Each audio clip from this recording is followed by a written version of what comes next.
I can see that the list is being populated. And let us wait just a few seconds to make sure everyone is in. And we'll begin very shortly.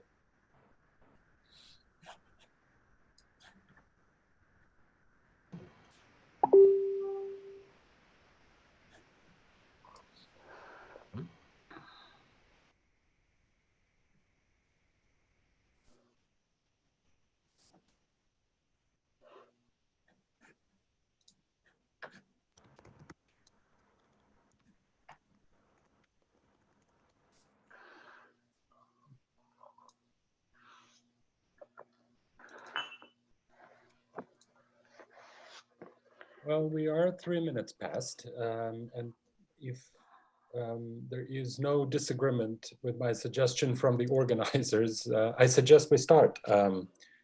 This is the third day of our conference. Welcome, everyone. My name is Alexander Semyonov. I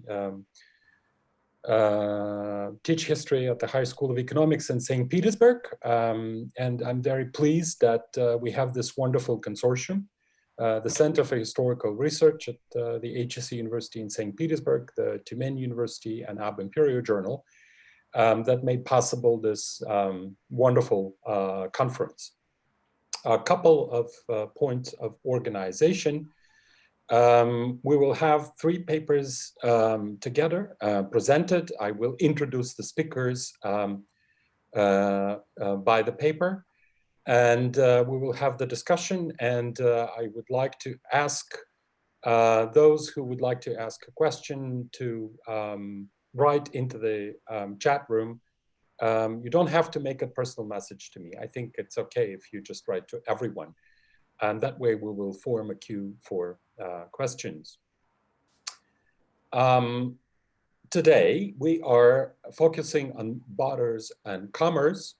But the 3 papers that we have, I would like to point out, are in conversation with the previous panel, the meaning of commodities, the commodities that travel in diverse social spaces. And so on top of timber, butter, and sugar, we have opium, tea, and pelts. This is by my count. And I hope also we can create some threads of discussion that address the papers as the conference go on.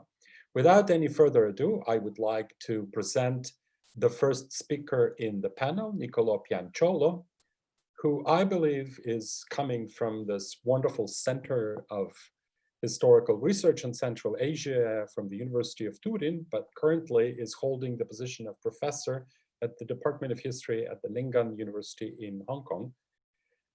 His research interests cover the history of the Tsarist Empire and the Soviet Union, history of Inner Asia, history of communist systems, comparative history of settler colonialism, comparative history of famines, nomad sedentary relations in historical perspective, as well as history of forced population transfers. You may find the publications by Niccolò in Italian, in Russian, and English, and a variety of edited collections and journals, particularly the history of the famines and collectivization in the Soviet Union. And I would like to say that recently Niccolò published an article with Imperio on Stalinist hierarchy of consumption and famine in Kazakhstan in number 2, 2018, for those who are interested. He contributed a chapter to the recent volume on 1916 revolt in Central Asian regions of the Russian Empire, and a number of publications on migration and settler colonization in the Inner Asia. And the topic of today's presentation, Opium Regimes of Imperial Collapse, a comparison between Turkestan and the Russian Far East during the Civil War, 1916 through 1922. Please, the floor is yours. Thank you so much. Thank you for this opportunity. Let me share my screen.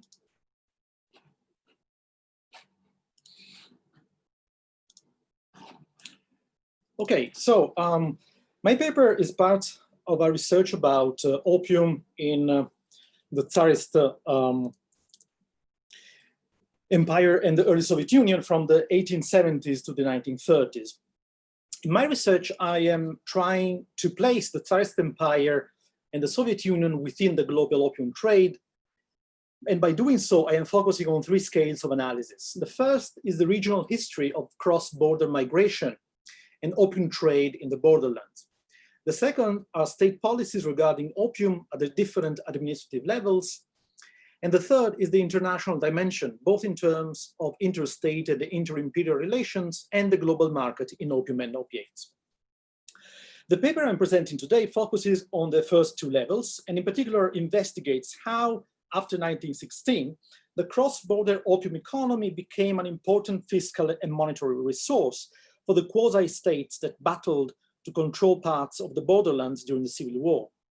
Opium in the Tsarist Empire was mostly produced in the Russian Far Eastern borderlands, close to the Amur and Ussuri rivers, and in the region of Turkestan bordering Xinjiang, Semiriche. In Central Asia, tens of thousands of Taranchis and Dungans, Hui or Chinese Muslims, had immigrated to the Turkestan region of Semiriche during the late 1870s and the early 1880s from Xinjiang.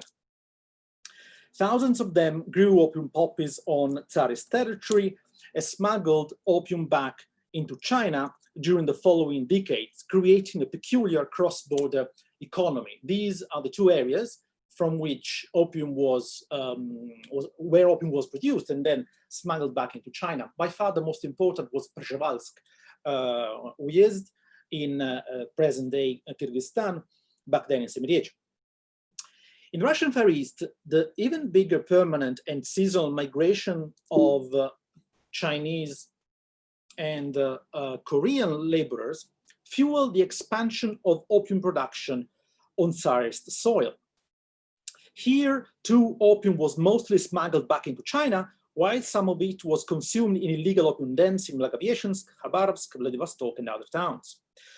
The two borderland societies and the social position of opium growers in them were quite different. They had in common the use they made of the international border, the fact that production was on Tsarist territory, but the marketing of opium was mostly across the border. However, Dungan, Hui, and Taranchi opium production in Semiriche was embedded in circulation of capital and labor relations that were somehow disjointed from the Slavic population in the region. Up to 10,000 seasonal migrants from China came to Semiriche during the opium harvest at the eve of World War I. There were at least 6,000 even in 1917, despite the widespread violence in the region. Chinese traders from across the border invested large sums of money in poppy cultivation in Semiriche.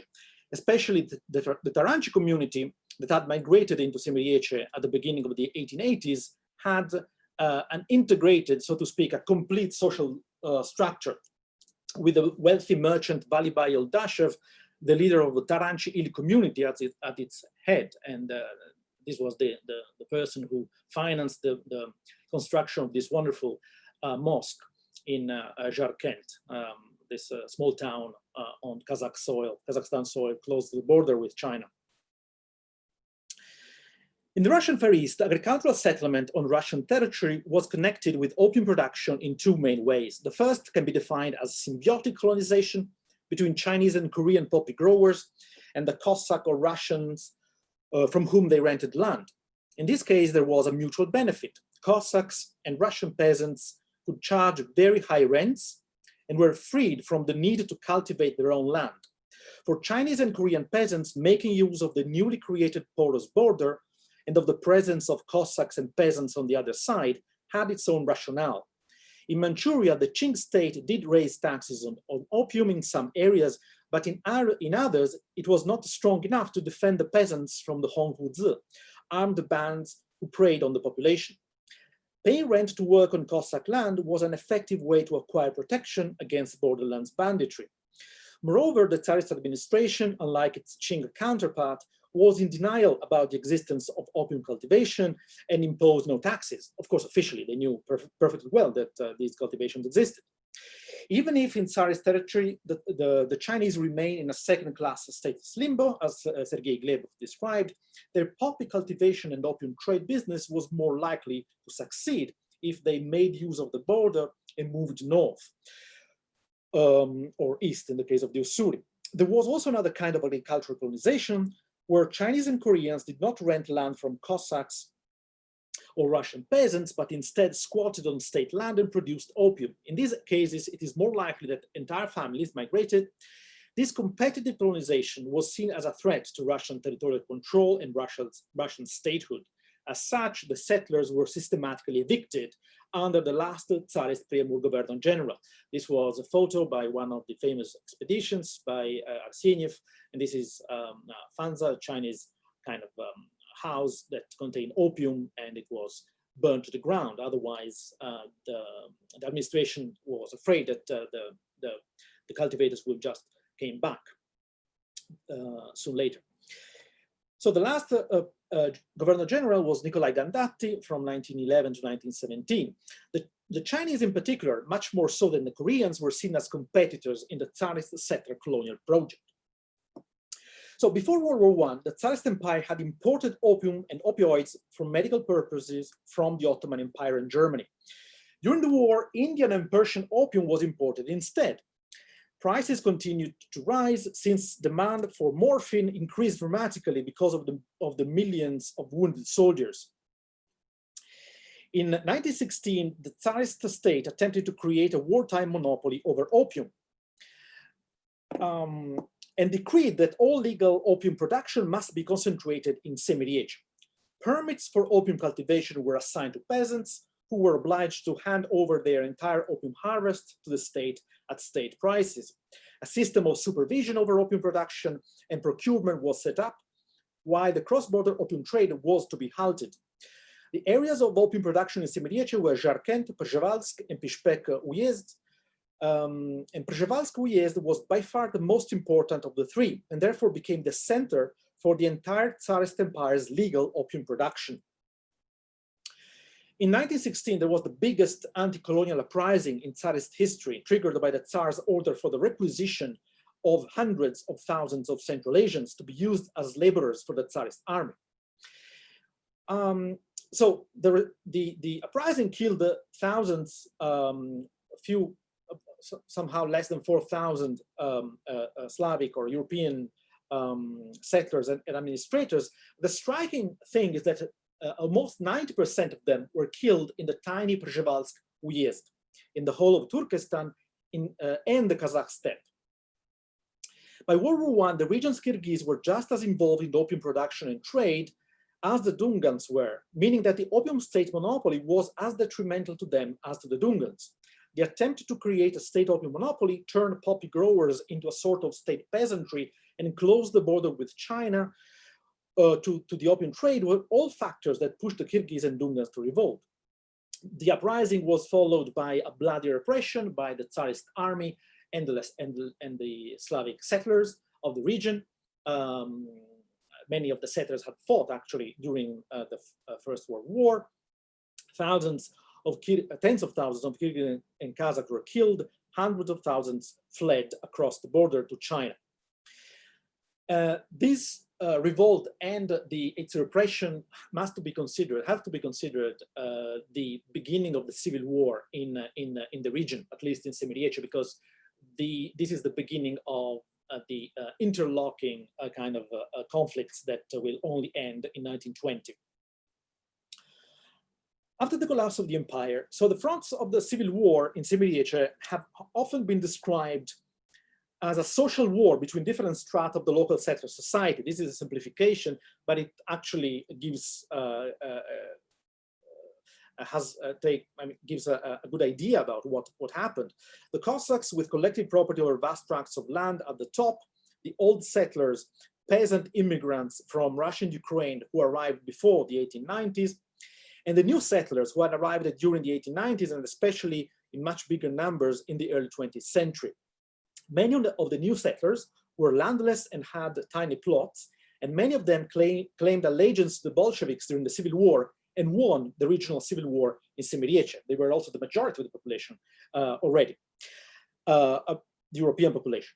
After the extermination and expulsion of the main opium growers, Semiriech Bolsheviks controlled the opium harvest. The civil war had changed the opium economy of the territory. Dungan and Taranchi peasants had killed or expelled had been killed or expelled in the wake of the 1916 uprising. Their population halved in the region. Before 1916, the majority of opium poppy cultivators in Semiriece were cultivators who had settled in the region since the late 19th century.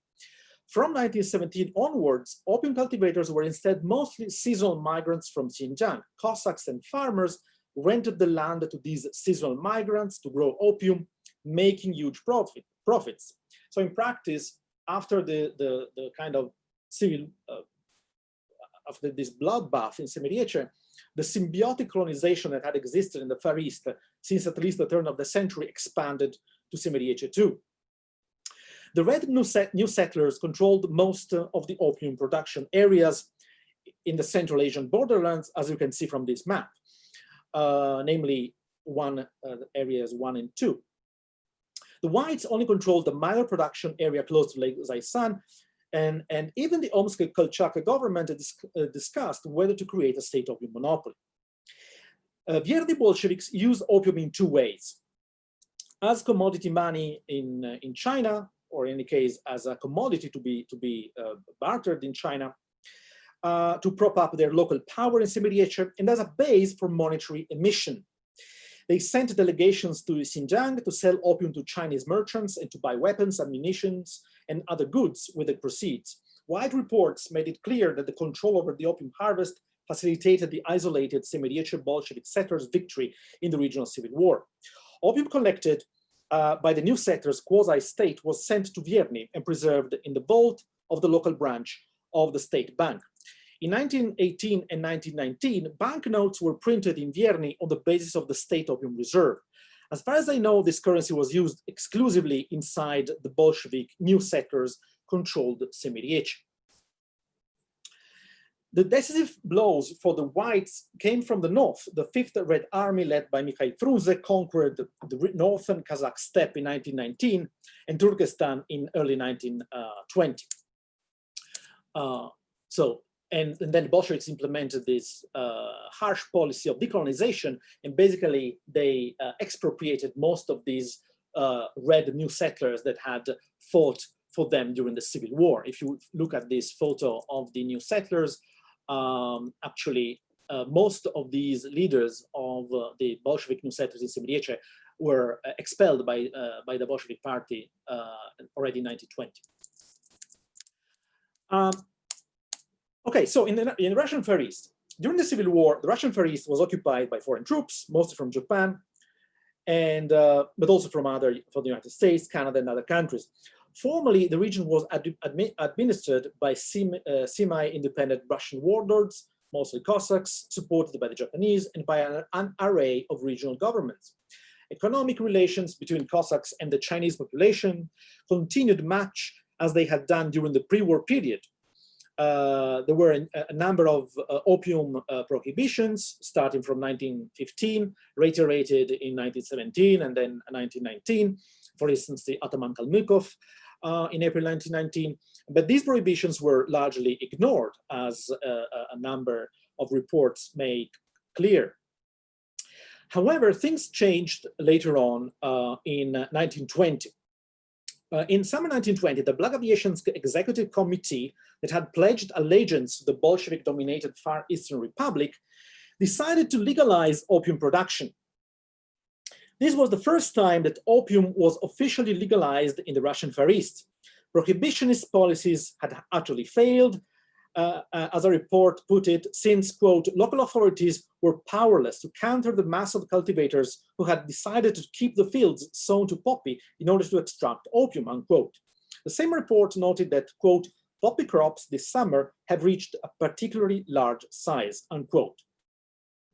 Local powers came to terms with their autonomous cross-border economy and interethnic rural society. Russian peasants and Cossacks were actively petitioning the government for opium legalization. Concomitantly, proposals to legalize opium dens in the city were advanced but not implemented. Not unlike the wartime Tsarist Semiriece state monopoly, the Far Eastern quasi-state asked the peasants to sign contracts in which they agreed to cultivate a certain area, with poppies and deliver the opium produced to the state. The monopoly was a fiction, as Chinese cultivators continued to smuggle opium across the border after the 1920 harvest. In practice, this unenforceable monopoly soon turned into a tax in kind on the harvest, presumably also extracted from peasants who had not signed any contract. The entire state's opium reserve was concentrated in banks, first in the Siberian Commercial Bank and then in the state bank in Blagoveschensk, which they were analyzed for morphine, and they were mostly exported to Manchuria. Part of it was used to produce morphine, but a lot was exported to Manchuria. Further south, in Japanese-occupied Vladivostok, a coup led by the right-wing Russian nationalist Spiridon Merkulov and backed by Capelite troops in late May 1921 ousted the pro-Bolshevik government, which had formerly operated under the Far Eastern Republic, and established a so-called provisional Priamur government. So we are May 1921.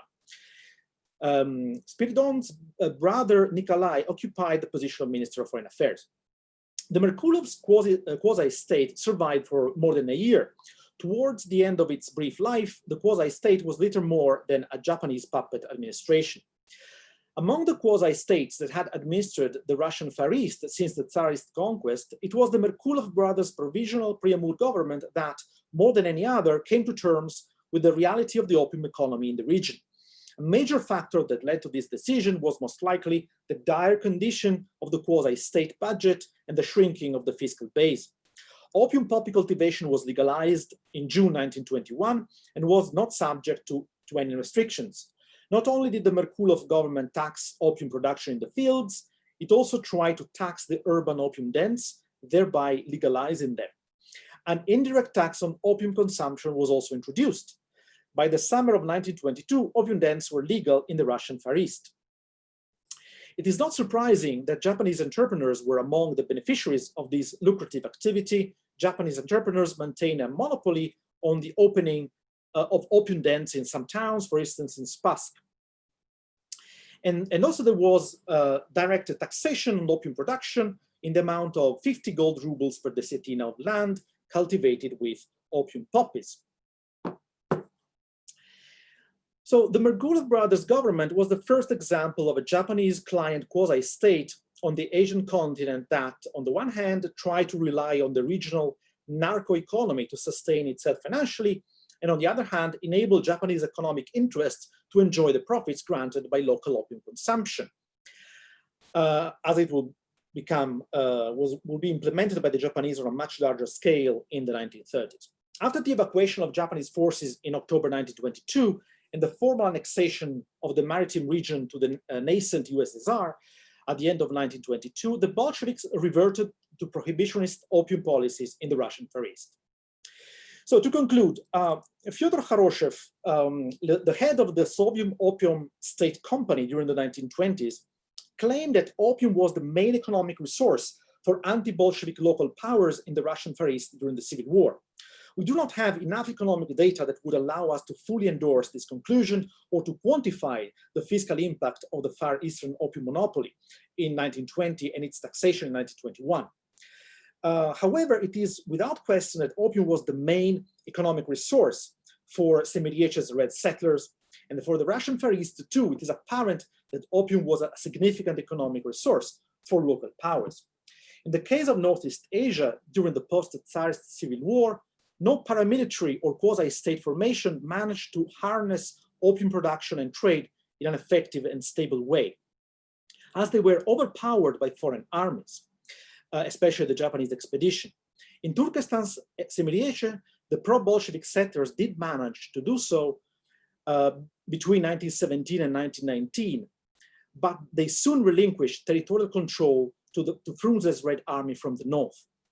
No accumulation of capital based on drug trade could be observed in post-Tsarist Asia, unlike in many other Asian borderlands in the 20th century.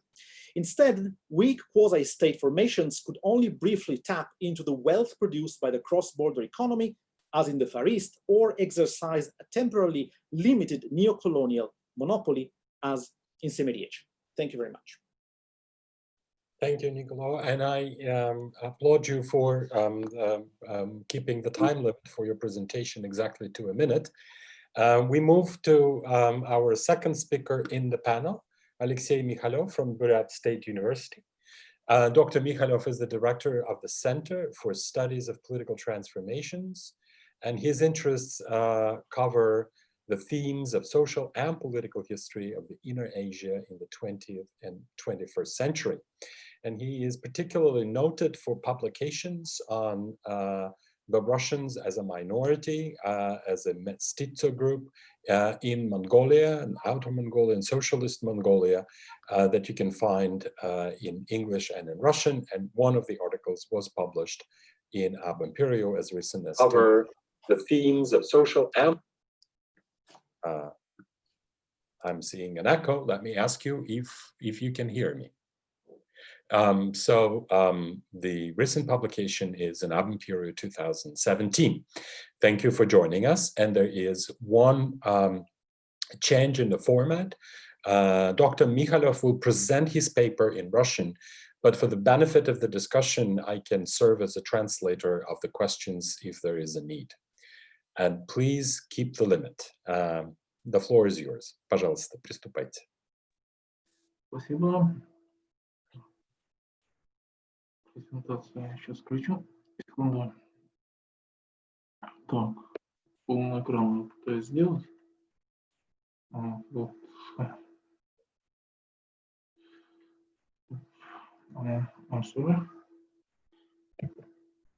Вот. Мой доклад посвящен изучению ситуации, сложившейся вокруг Чайного пути в период Первой мировой войны и проблемам контрабанды опиума и ханьшина на этом ключевом участке русско-цинской торговли, через которую еще в начале XIX века проходила добрая половина всего оборота торговли между двумя империями. Локализуется мое исследование в пределах территории южнее Байкала. Если вы обратите на карту внимание, там несколько точек. Это Верхнеудинск, Кяхта, Маймачин и далее располагается Монголия. И именно через эти пункты, вокруг этих пунктов и вокруг этих точек на карте, собственно, построено все исследование. Итак, на что опирается исследование? Исследование опирается на российскую имперскую литературу, во-первых. Это огромное количество материалов экспедиций, которые проводили военные, которые проводили гражданские ориенталисты. И это огромный пласт литературы. Это не только та литература, с которой мы имеем дело в любом книжном магазине, я имею в виду это труды Пржевальского, но и которые по сей день не опубликованы. Второе – это документы Имперского министерства иностранных дел, прежде всего консульские отчеты. Часть из них находится в отделах редких книг и в библиотеках, а часть из них можно скачать в интернете. Слава богу, РГБ часть выложена. И, естественно, документы Государственного архива Республики Бурятия – это всего один фонд, с которым я работал, это фонд Кяхтинской таможни. Почему он так важен?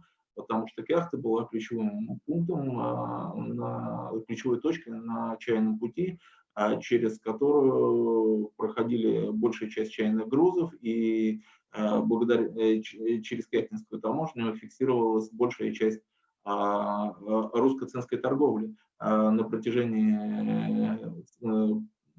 практически 150 лет, как минимум. И там, кстати, вот то, что я читал в предыдущем докладе у Niccolò, то есть если Дальний Восток представляется такой некой зумией, то что касается вот этой части империи, то там существует на момент, который мы начинаем изучать на конец 1914 года, относительно имперский порядок, то есть пограничная служба несется не только казаками, но и управлением пограничной службы, там комиссар, соответствующий майор и подобное как бы существует только в крупных городах, в дальнейшем на Дальнем Востоке. И поэтому как бы объем статистики, с которым мы можем работать, достаточно велик.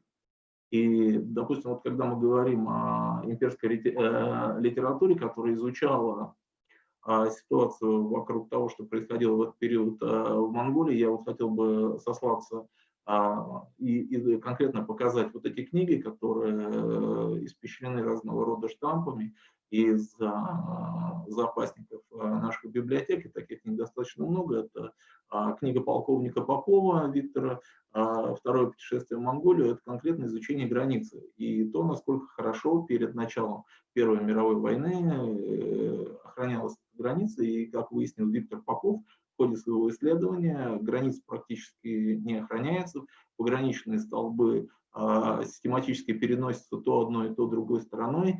Если вы обратите внимание, 1910 год, это империя Цин еще существует. И он изучает русско-цинскую границу. И он достаточно хорошо описал, что условия для контрабанды на вот этом участке границы России и с провинцией тогда империи Цин-Монголия были практически идеальны. Книга Котовича «Краткий обзор современного политического положения Монголии» – это книга, описывающая то, каким образом складывались политические условия для того, и исторические условия для того, чтобы в монгольском обществе сложилась система, о которой мы будем говорить в ходе моего доклада.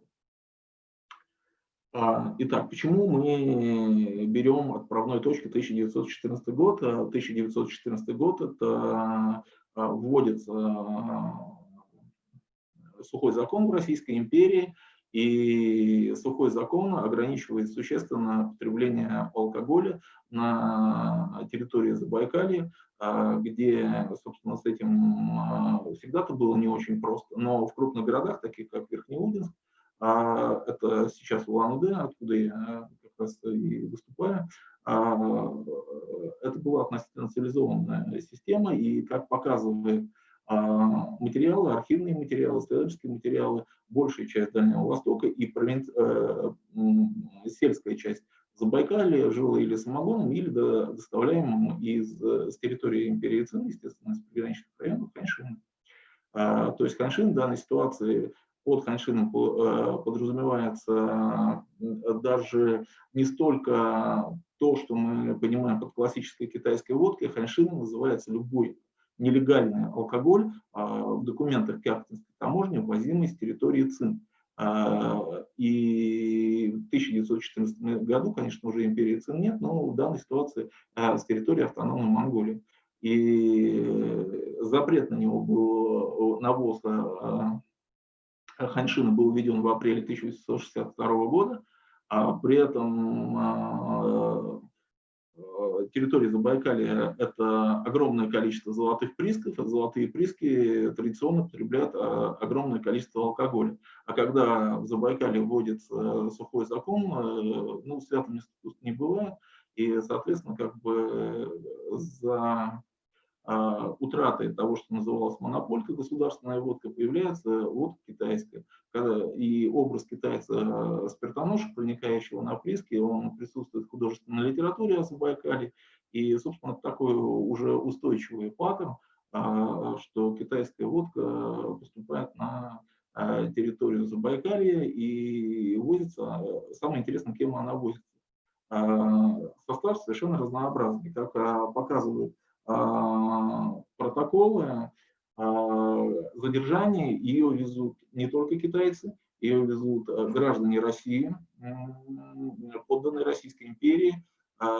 Самый такой забавный пример – это задержанный кяхтинский мещанин. Он был задержан 31 декабря с десятком бутылок маньчжурского коньяку, который описали как ханьшин.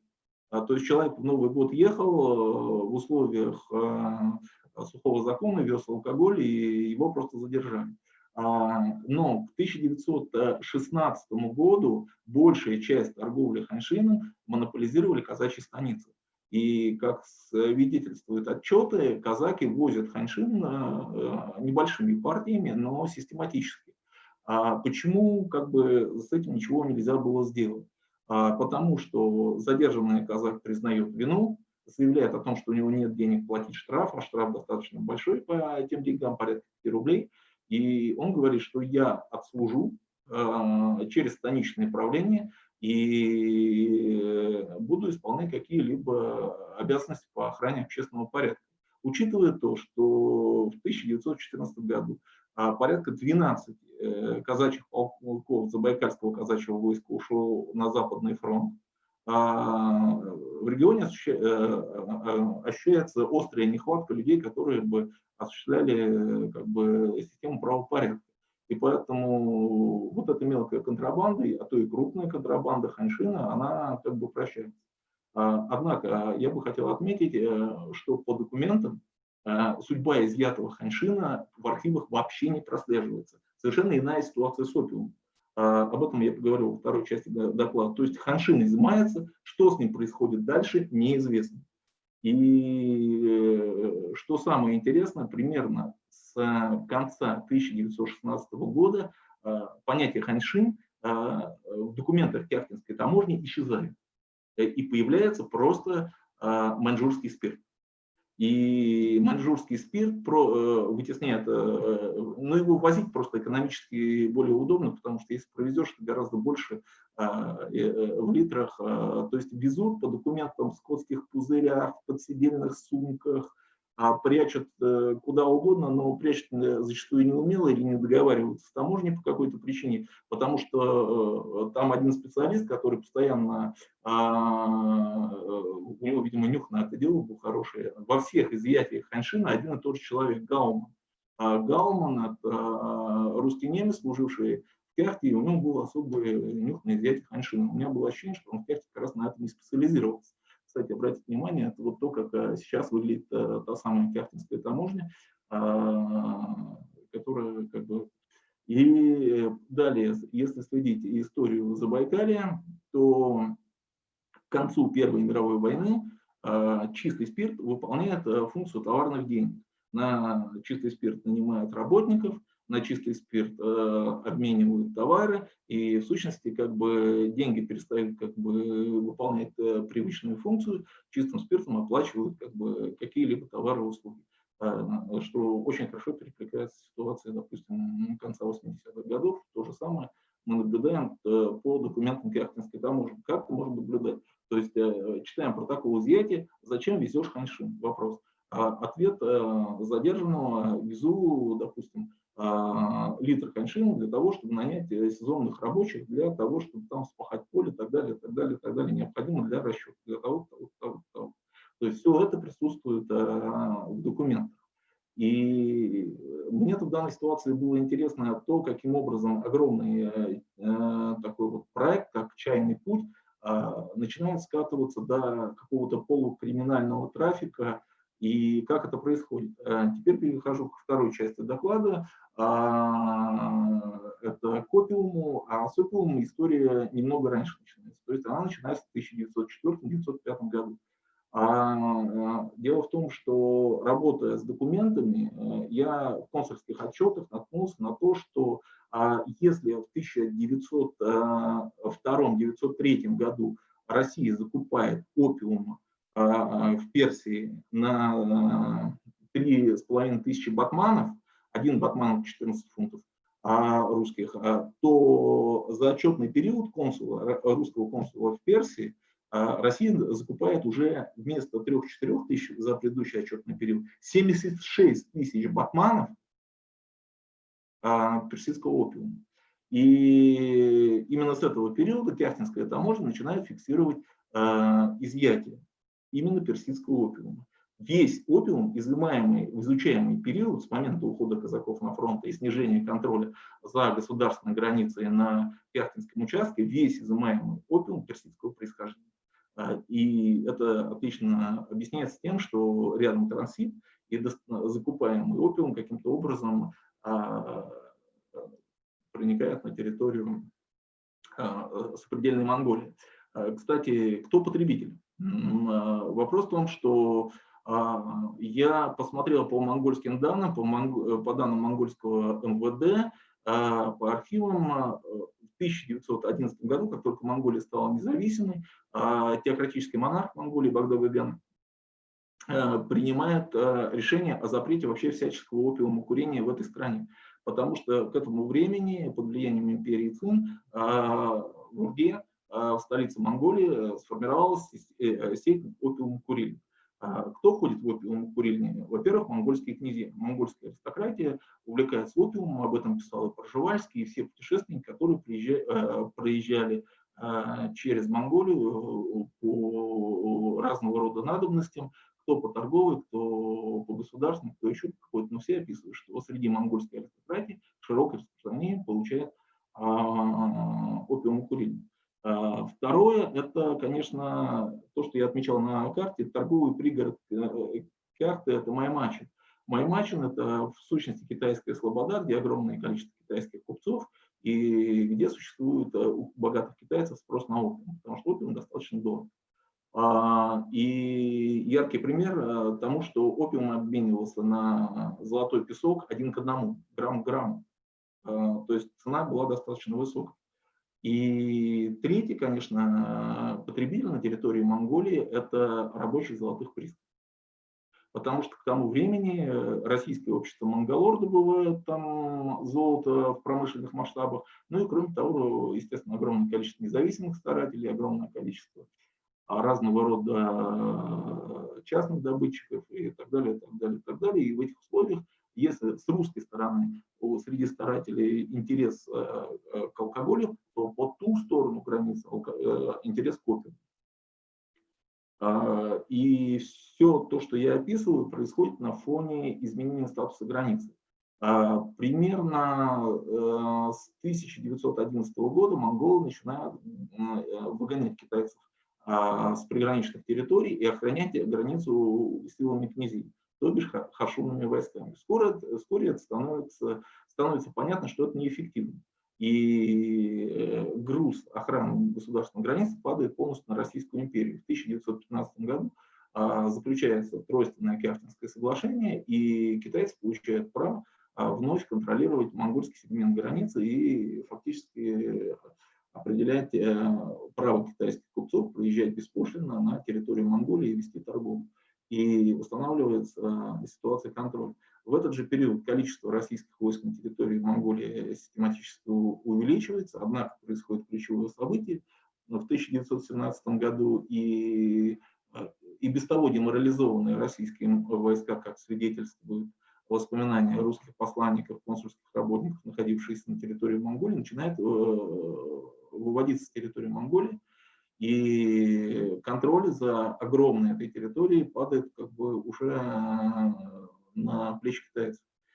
Китайцы примерно уже после окончания Первой мировой войны в 19 году начинают аннексию Монголии, и по просьбе кяхтинских купцов китайский гарнизон вводится на территорию Кяхты. На мой взгляд, именно ввод китайского гарнизона на традиционно российскую территорию Кяхты как раз окончательная точка в том процессе гибели Чайного пути, потому что Чайный путь погибает после того, как китайский гарнизон входит на территорию Кяхты. Потом появляются монгольские революционеры, и в 1921 году происходит революция в Монголии, формируется социалистический режим. Однако интрига вокруг чая в торговле опиумом интересна тем, что в обмен на опиум Россия ввозила в Персию в промышленных масштабах китайский чай. И китайский чай русской фасовки закупался в Китае по 2 рубля, а продавался в Персии по 4 рубля. То есть со 100% накруткой. Как пишет русский консул из Фагани в то время это 1905 год, что английский чай не пользуется популярностью, а вторым после китайского чая русской фасовки идет китайский чай немецкой фасовки. И получается новая модель, то есть опиум в обмен на чай, и вот по той же самой линии, по которой только уже в изменившейся ситуации, по которой возили чай для всего мира, уже идет опиум. То есть Транссиб увеличивает скорость доставки, и ситуация как бы меняется в сторону окончательной деградации, и в условиях гражданской войны разного рода силы, которые контролируют Транссибирскую магистраль, к которой оказался привязан бывший чайный путь, фактически приводит к распаду и упадку всяческой торговли, которая велась по этой линии, и вот окончательная точка происходит примерно в период с 1919 по 1921 год. Спасибо за внимание. Aleksei, спасибо большое. Thank you very much for your presentation, also up to time. Indeed, we can use this to applaud. And the third presenter in our panel is Chechesh Kudaichinova. Chechesh completed her doctoral dissertation mapping the Altai in the Russian geographical imagination at the Humboldt University in Berlin. She also holds a doctoral degree in linguistics from the Moscow State Lomonosov University. She's now part of a group, research working group around the Tyumen University. I would like to mention also specifically that recently Chechesh has published an article, The Muscovite Silver Crusade, Power, Space, and Imagination in Early Modern Russia, with Imperio. And the title of her today's presentation is Of Tea Bricks and Marmot Pelts, Visions and Spaces of the Chuya Trade in Late Imperial Russia. Thank you for the introduction, and I'm glad I can present my stuff at such a conference in the midst of all this global stuff. And my paper will take you a little westward from the previous paper. And I'm desperately trying to get my presentation. I mean, it's here, but just a second, screen, and then I don't know where to push, which button to push. So I'll start.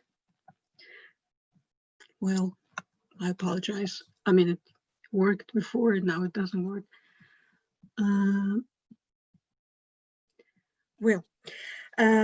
Honestly speaking, I'm not a historian of I'm not an economic historian, and my paper provides no statistical data, no prices, no numbers, and nothing in terms of it. What I do provide is the focus on the origin of the particular trade hub, and I try identify the intersections and connections between people, things, and events that evolved around and beyond trade. And my presentation consists of two parts, and after the short introduction, which follows, the map of Tomsk province in West Siberia, dated with 1863, features a place with rather ungeographical label Lavki Russkих Kuptsov. It's located in the Altai Mountains bordering the Qing China. Trade shops formed an indispensable element of cultural landscapes across Imperial Russia. What's so specific and special about situating it on the margin of the empire? The present Altai Mountains form the boundary between four countries. The Chuya trade, Chuyskaya торговля, was called after the tributary of the Katun River, which in turn forms one of the major branches of the Ob River. And this hub was relatively long-lived, and it spanned the period from the closing decades of the 18th century through the early 20th century. And it traded goods from as far as the famous East Ural fair trade Irbit, and followed Europe and West Mongolian Hoft. The Chuya history falls into two almost equal periods. First period, unofficial trade. The main actors are the local Telengits, Turkic-speaking tributaries of two empires, then the Manchu officials, and Mongol soldiers. And the second period was institutionalized. It spanned from the middle 19th century, and it was defined by a number of border treaties between Russia and Qing China. The set of actors changed. The Bisk merchants, Bisk is a local fortress, Russian fort. These Bisk merchants who actually came from Irbit, they would travel the Altai Mountains on their own risks and gradually join the swamp. And then they entered the scene in the second period as main actors, dealing directly with Chinese traders and Mongol customers. What my paper does, it seeks a more consolidated approach to this phenomenon. And I challenge traditional claims that the Chuya trade appeared sporadically on its own, sama собой. I argue instead that it forms one of the implications following the end of the Zungar, Mongol Zungar nomadic power in the mid-18th century. I also argue that what started as a Qing China ritual on the buffer zone between two rival powers became one of the major trade hubs across West Siberia and Outer Mongolia. In other words, the Chuya case embodies the transformation of the geopolitical backwater between two empires into a transnational hub patronized by the Russian power during the post-Kyakhta trade. The historiography is somewhat unequal. There is abundant literature that covers the period from the mid-19th century until the end of the trade hub, and less is known about the previous century. And the Chuya trade route forms traditional bread for Siberian historians. And here I discern three broad directions: the general development, then the making of the road infrastructure, and the Siberian merchant networking. What brings all of these works together is that they consider the Chuya trade from the Russian perspective. However, this leaves unanswered the quick questions. I will I have identified them, but I will not address them in my paper. The Chuya trade was extremely slow, extremely expensive, extremely high risk and insecure. What are the major driving forces behind this trade hub? Why did it prosper despite immense logistical difficulties, the poor road infrastructure, and the travel extremities? Why did this trade route, one of several across the Russo-Qing borderline, take up an important place on the imperial agenda? And finally, what imperial policies was the Chuya trade instrumental for? Okay, I'm trying to get it done. Unfortunately, I mean, I have wonderful pictures. The paper is organized in two sections. First, I discuss the emergence of the trade hub within the geopolitical context. And second, I provide a couple of possible routes concerning this case. Historically, the Altai Mountains formed indispensable part of West Mongol domain. And in the 18th century, the northern part was contested with the Russian Empire. And in the south, the Qing dynasty struggled with the Zungars for inner Asian supremacy. And in the mid-18th century, the aggressive Manchu campaign across West Mongolia, including the Altai, exterminated the Zungar population, causing a disaster to the Turkic vessels. The Zungars' crush shifted the inner Asian power balance in China and Russia's favor. And the Russian Empire accomplished the conquest of the northern Altai without using any military power. And the new power balance in inner Asia created a relative stability in the region, and Russians' concerns mostly focused on Kyakhta. And unlike the eastern borderline that was in detail discussed in early agreements, the demarcation of the ex-Zungar territory would be done only in the 19th century. And meanwhile, the southeastern Altai Mountains saw the emergence of a buffer zone, and that in the contemporary terms takes roughly a third part of the present Altai Republic. And the Telengits, the local Telengits, were considered the double tributaries to both empires, like the eastern Urianhais in present Tuva. Okay, I need help here with my presentation. Despite the absence of mutual border demarcation, Russian power produced a map of the region with, it's very interesting. I mean, there is no demarcation, but both empires knew exactly where the border would go. And the border lines were neatly drawn in the middle of the Altai.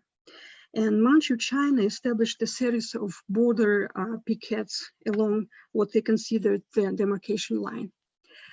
And moreover, the Qing sustained the northern borderline in their political and geographical imagination by carrying out a special ceremony.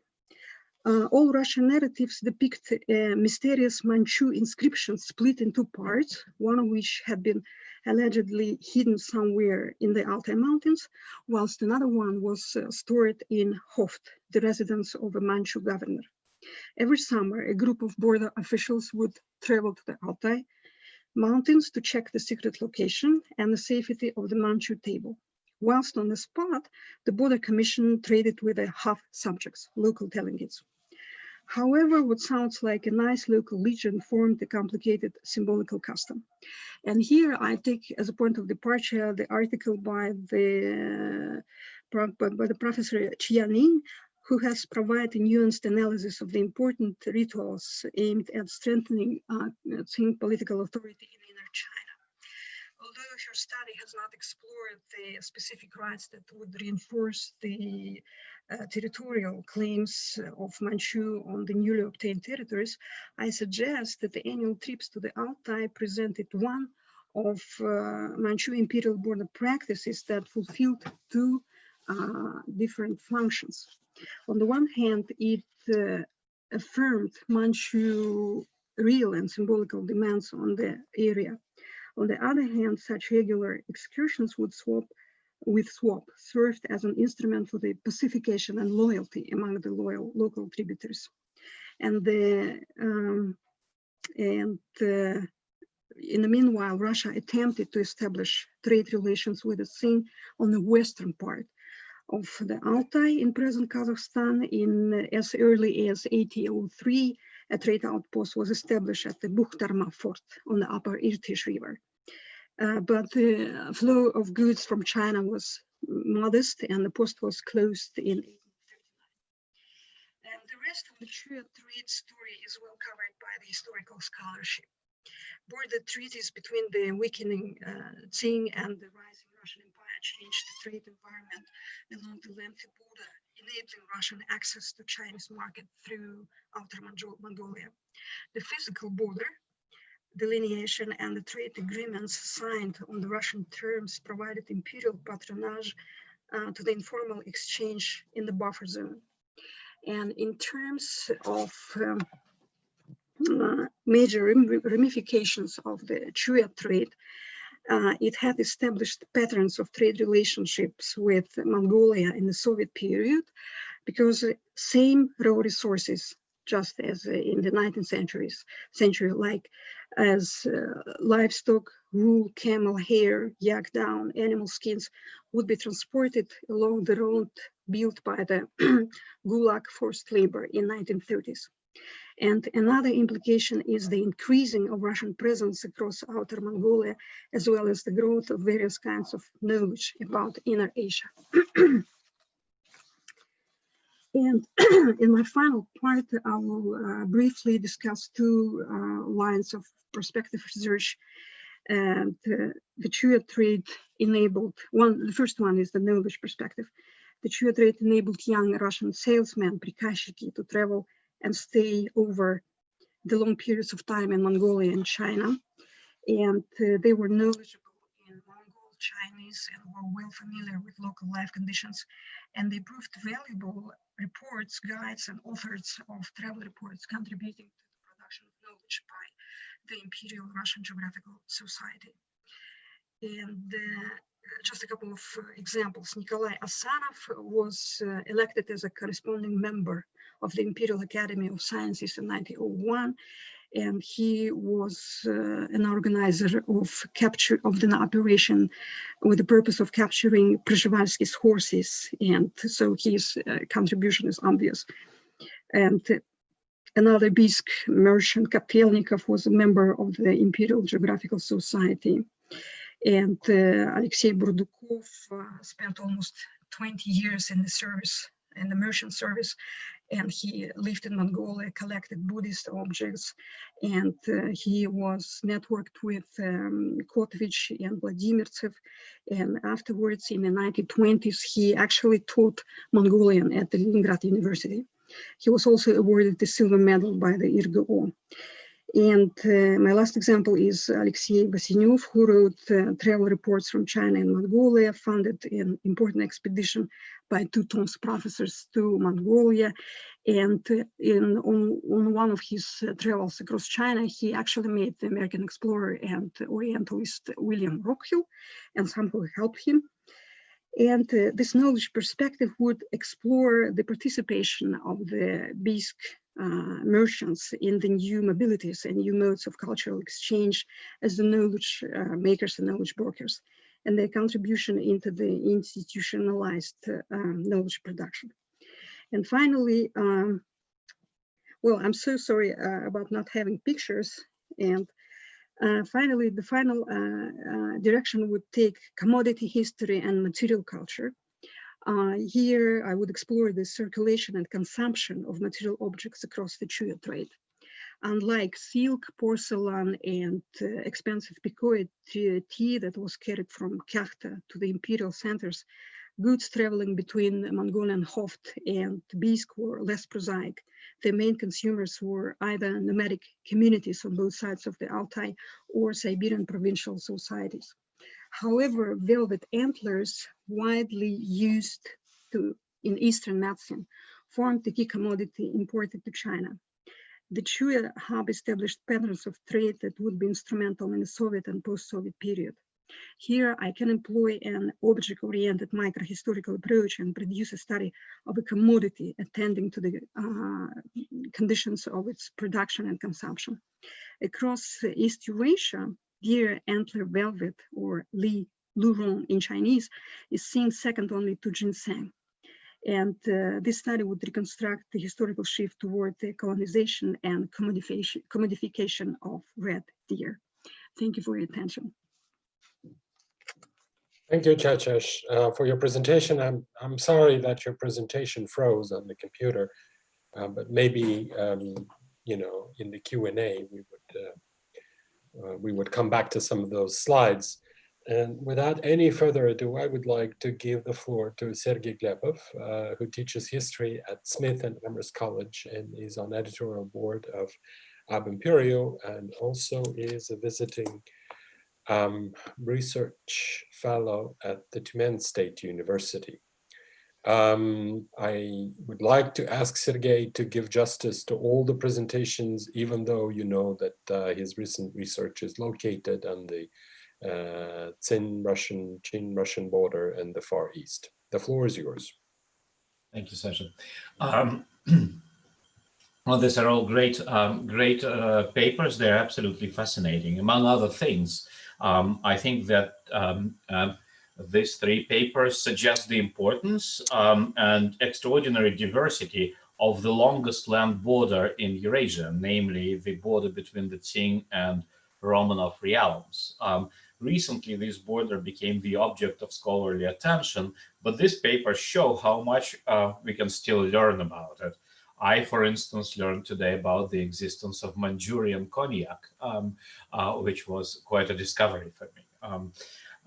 Niccolò's paper, wonderfully richly researched, takes us through the transformations of opium production and trade from the very last years of the Russian Empire to the early years in Central Asia and the Russian Far East. Although the title of the paper is comparative, sort of seeking to compare these quasi-statelets in Central Asia and the Russian Far East, I like to think of a kind of a way to describe it through the border imperial situations, the uneven relations of power, and the diversity of different groups that lay claim to power and authority under rapidly changing political, geopolitical and political circumstances and regimes.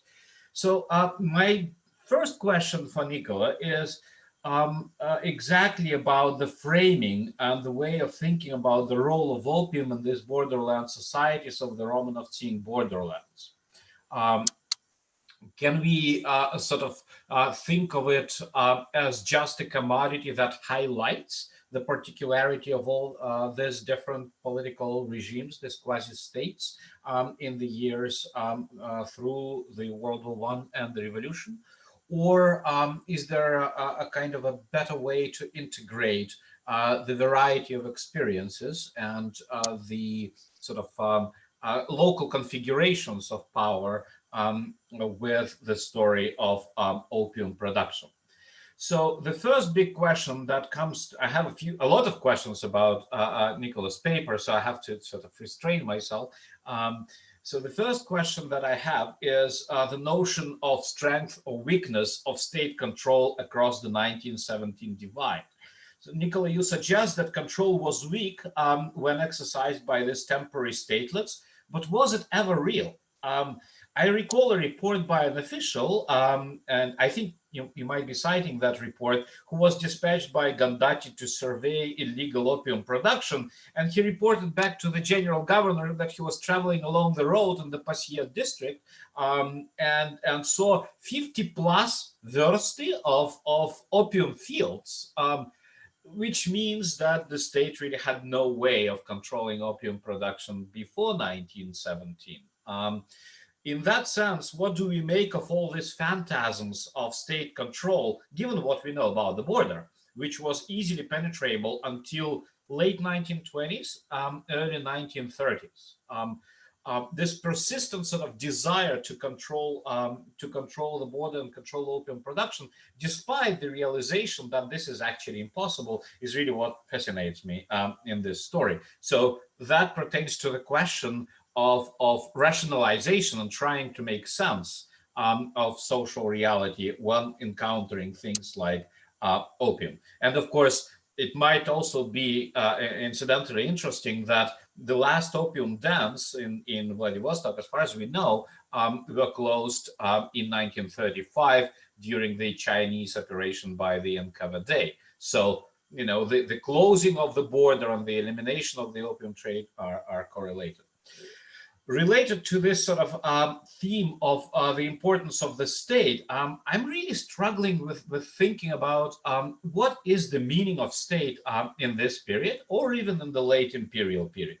For example, in the Far East, the Merkulov brothers and Yankovsky's troops were a sign of the existence of sort of local society structures with their own dynamics and power. You know, that Yankovsky family that you showed this wonderful pictures of their sort of hunting tigers was one of the sort of Mayflower aristocrats of Far Eastern colonization.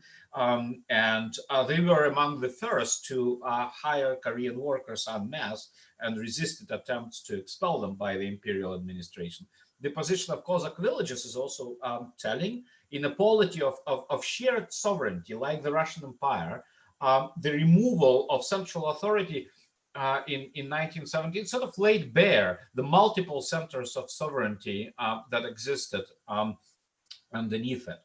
And so I would suggest that one of the important themes that come from your research, and I would submit that it might be interesting to think about it this way, is the self-organization as sort of the invisible background of imperial reality, formally subdivided into sort of various segments. Like here is the Cossacks with their krug, with their land allotments and so on. here are the settlers, here are the local aristocratic lords like in Kovsky family, and so on and so forth. And similarly, what I think emerges in your paper is the question of collapse versus continuity. Many institutions strikingly remained across the revolution and the civil war in these areas, such as, for example, village authorities and relations between landholders and renters from the late imperial into the Soviet period. I think the story of opium production might explain one of the most paradoxical stories that we know of this history, which is that between 1917 or rather between 1915 and 1925, Korean population in the Russian Far East might have increased by as much as 1/3.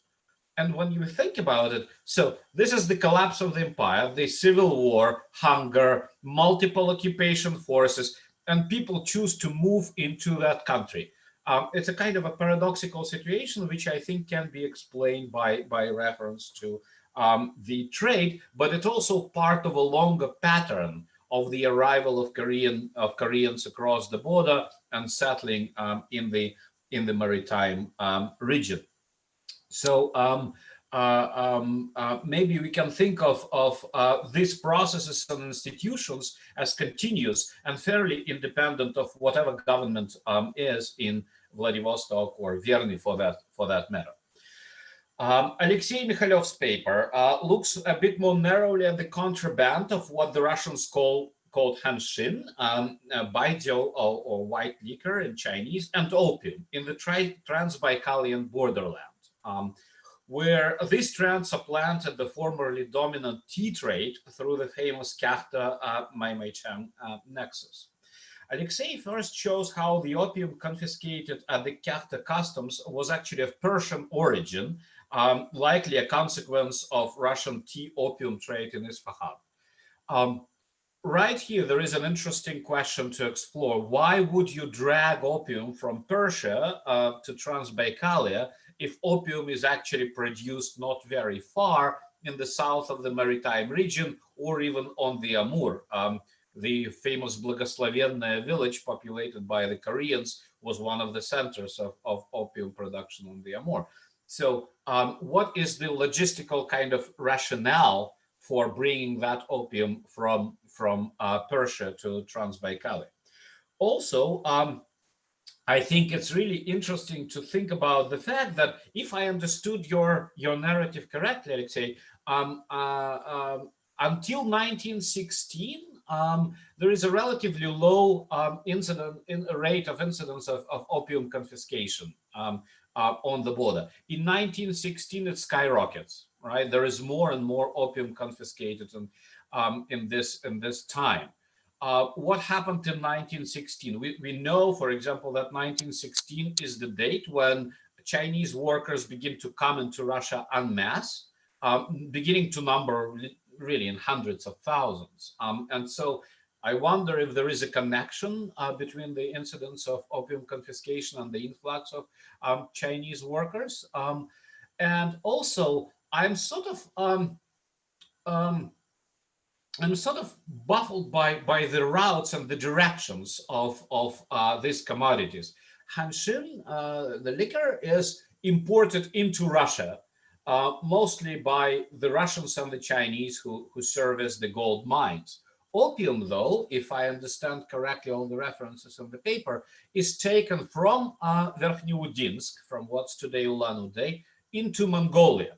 And the people who are caught carrying opium are primarily, judged by names, are primarily Chinese, right? So what explains this sort of different directions of the flow of commodities?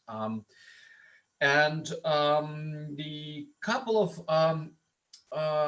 of points that I wanted also to ask you the same way I asked Niccolò about the framing of the paper. I'd like to think about sort of larger questions in which we can think about this flows of commodities, opium through Verkhnyudinsk into Mongolia, hānshīn from Mongolia and Manchuria into Russia, into the Russian Empire, as telling us something about the local population, about the structures of local population, about the ways in which people sort of rationalized their relationship to the border, as you mentioned, which they sort of used as an economic resource.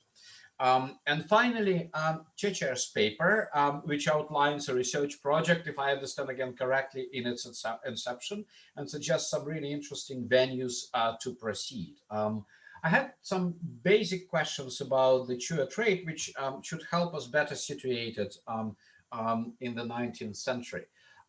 First of all, you mentioned that there is this sort of earlier period, post-Dzungar, which follows the 18th century destruction of the Dzungars by the Kangxi Emperor, and the second period that opens up with the codification of trade in the Romanov-Tsing treaties, right? So are there any detectable changes in terms of what was bought and sold before the 19th century in the Chuya trade, and what was bought and sold after the codification of trade in the city? What were the real sort of objects that traveled, that changed hands in this trade? You mentioned the antlers, for example. This is an important, especially for the Tsing commodity because of its medicinal use. Was the antlers the main sort of interest by the Manchu in the area? What exactly was the role of the dvoedanцы, the double subjects? Really fascinating story of a group of people who paid tribute to both the Tsing Empire and the Russian Empire, and how did they instrumentalize their position? And finally, one sort of more specific note, the story that you describe of the sort of the legend of the arrival of Manchu officials to perform rituals and conduct trade with the locals seems to contravene the Manchu habit of receiving tributaries at the place where the governor, the Amban, was seated, right? There's a long tradition of people coming to the court in Beijing or to the local sort of centers run by the governors, giving tribute, sometimes even symbolic, and being bestowed titles, various kinds of Qing titles in exchange. This is a ritualistic sort of performative action, which has something to do with vassalage, sovereignty, and things like that. But you seem to suggest that it also involved trade. I'd be interested to learn more about it. Okay, I think I'm done, and I'd like to give the floor to the chair again to collect questions. Thank you, Sergey. Please, if you haven't indicated by either way you want to be on the queue, but we will start rolling. I have first on my line, Ilya Gerasimov. Yeah. Thank you. It's fascinating to observe the new research field in the making. It's my understanding that this is just the first stages of exploration of this very exciting topic of this opium circulation, to the extent that the two papers by Aleksei and Niccolò present two alternative and seemingly incongruent visions of the situation. Aleksei suggests that Russia played this transit role, right, between between Persian opium going eastward and then Chinese tea going to Persia. This makes sense. While Niccolò suggests that Russia was an important opium producer by itself. And with that, we need to learn more about the economy, the structure of the logistical structures, right? Since we're at this very early stage, my question is about the very basic things that we still need to know.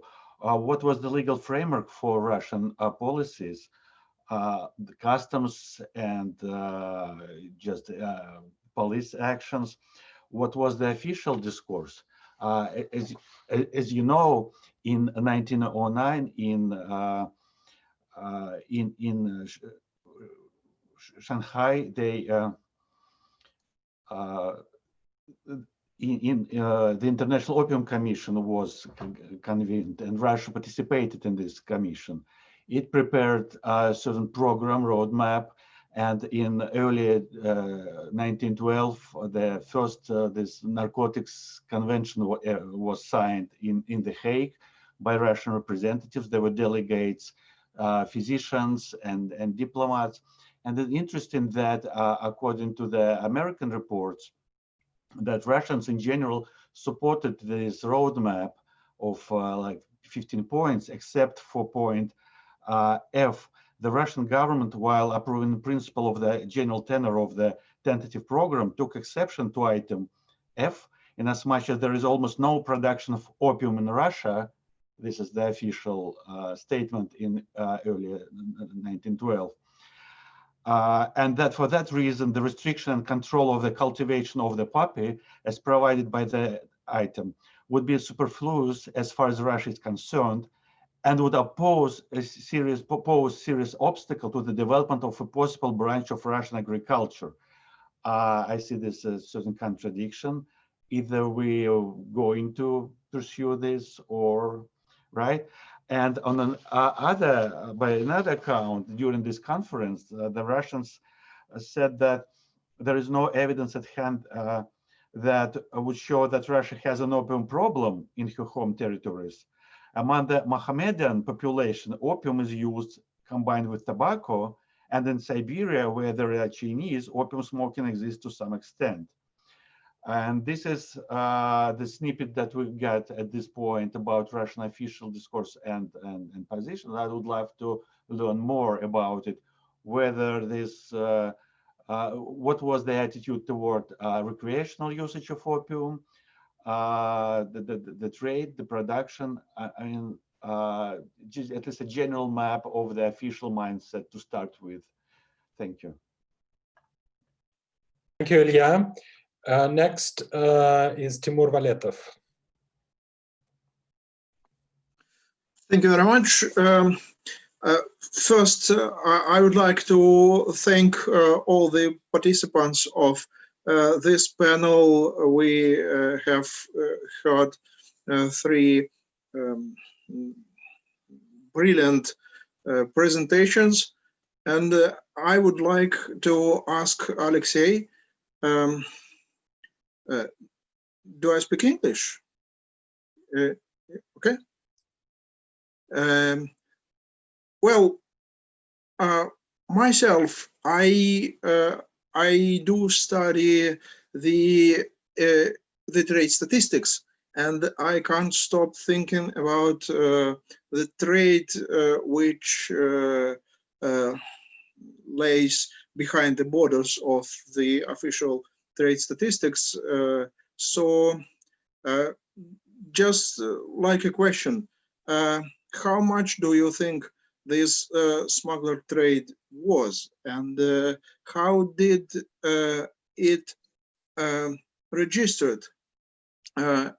As far as I understand, the opium trade between Russia and Mongolia was legal in Russia, but illegal in Mongolia. This is why it was the smugglers tried to hide it from the authorities, both for Russian and Chinese officials. What about the China back trade, the tea trade from China to Iran, which was indeed legal both in China, in Russia, in Persia? Was it registered as official import and export, or maybe as official transit trade, or it was also smuggled trade, because it was produced by the same people who were involved in this shadow economic activities. Thank you very much. Thank you, Timur. And I have also Chai-In-Su.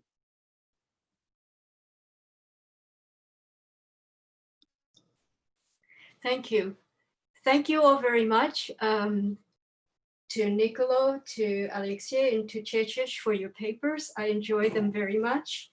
And so I have, I guess I'll start with a question that, a couple of questions that really go for both, that are addressed to Niccolò and Aleksei first.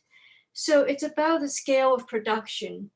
Niccolò, you talked about thousands and tens of thousands of seasonal migrants who are engaged in harvesting of opium. So this seems to be a very large scale production.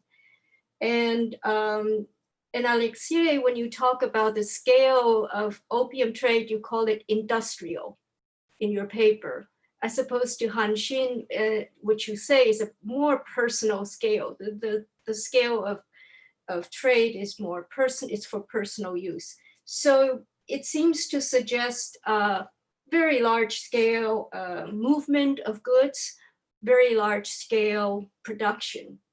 At the same time, it seems that opium that you're talking about isn't really going beyond the local communities or the regional communities.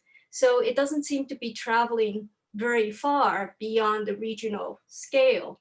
So I'm just wondering if there's a mismatch between the large scale of production, the large volume of all opium being traded, and how far it's going.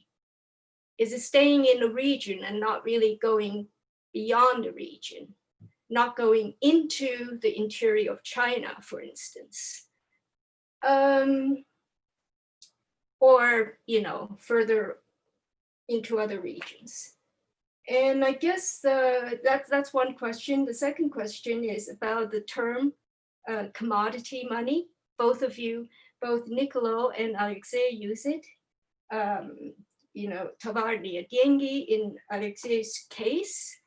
And I wonder if this term is the term that you're using for what you see is going on, or is this term used in the documents that you found from that time? So in other words, is it your interpretation of what's going on, what is being used, what is, how opium or hаньшин is being used, and you see that and you call it commodity money or tovarные деньги, or is it what contemporaries are calling how they're treating opium or hаньшин, right?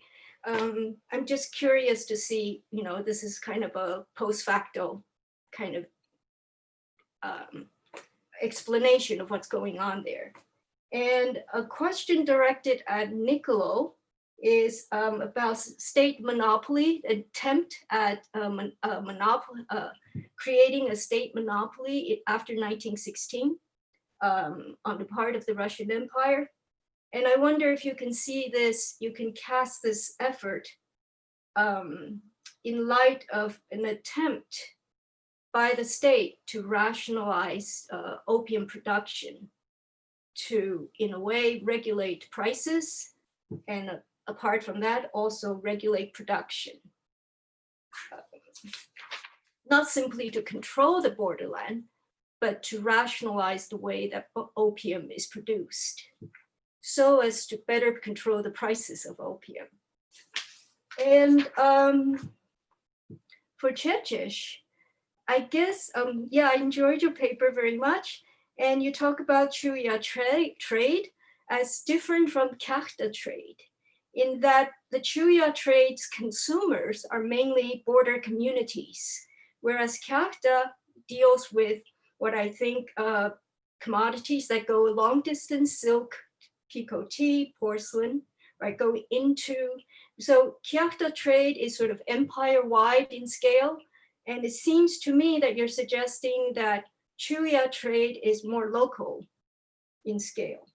And so this may be outside of what you wanted to discuss, but in your title, you mentioned tea bricks and marmot pelts. And I wonder, are these items for local consumption, or do they actually have a global destination? Marmot pelts, I think is desirable globally. I don't know, I'm just guessing. And so another question for Chechesh is this very interesting term that you have on the first page of your paper. I think it's dwojedanci, or people who pay tributes to two empires. What is their legal status? They are subjects of which empire, or neither? Thank you. Next in line is Marina McGillner. Thank you for this very interesting papers, and I'm sure that everyone has many specific questions just because the material is so new. So my questions are, one question is definitely for Niccolò, but the rest perhaps for everyone on the panel. So for Niccolò, I have a specific question pertaining to your analysis of the revolt of 1916 and the events in Semirechye. And you have this observation that the nature of economy, that this was an opium economy in the region, that this explains the unusually high number of casualties compared to other parts of the region. So I'd like you to maybe elaborate a little bit more on why do you see this connection exactly. My next question somehow relates, I think, to earlier questions, and this is about the general discourse about opium. So can you give us just very maybe general idea? So one, this discourse has become, say, medicalized when opium emerges as a criminal activity or medical problem, and how does this development relate to kind of economic aspects and regulation aspects? And my last question is also for everyone. It seems like, you know, the specific economic activity that you describe is gendered in a very kind of certain way, that this is exclusively male kind of operation. So even when you have like female images on the pictures that you presented, in the discourse, it's like entirely male network, and consumers are also male. So I really wonder whether this is the correct impression, or this is something that is very difficult to problematize when you deal with those underground networks and this kind of semi legal communities and so on and so forth. So thank you. And the last question from Andrei Schlachter.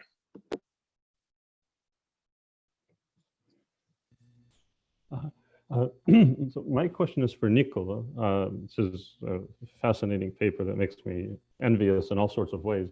But just one question. I'm interested in this notion of states as smugglers. And you discuss a kaleidoscopic succession of polities of every ideological stripe, but all are interested in securing a supply of this commodity, opium. And this is a commodity whose legitimacy is really as questionable as that of these would-be states themselves.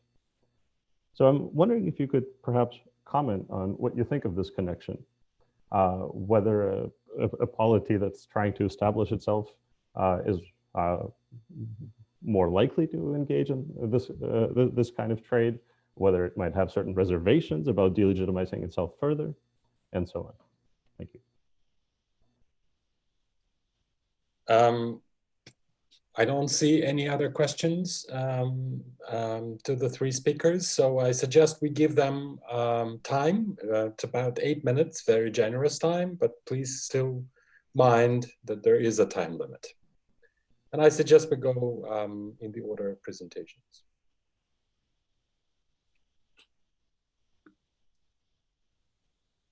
Sorry, Heather. Yes. Thank you so much. My God, I could go on for months to think about these questions. So Sergey's questions about the framing, highlighting the particularities, local configuration of power. Yeah, I mean, I don't think that opium just highlights configurations of power. I think also this is kind of harks back to your third question about, or fourth, I don't remember, but about the continuity and collapse versus continuity. So, meaning that, for instance, why, I mean, the fact that Przewalski and Siemieriece became the center of opium production, I think has a lot to Tsarist opium production, this attempt at monopoly in 1916, has a lot to do with the fact that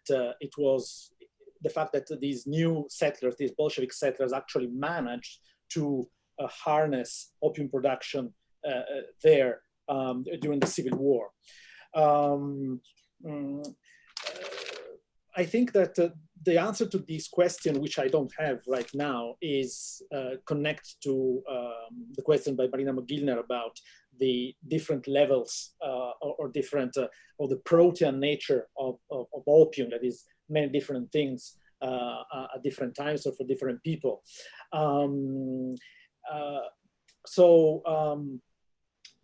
mean, my take on, I mean, I'm fascinated by this topic in relation to Russian and Soviet history and Central Asian history, because it's really a way to look at how the empire and then the Soviet Union are inside the global market of opium, which was very important, of course, for the global economy in the 19th century and also partially in the 20th century.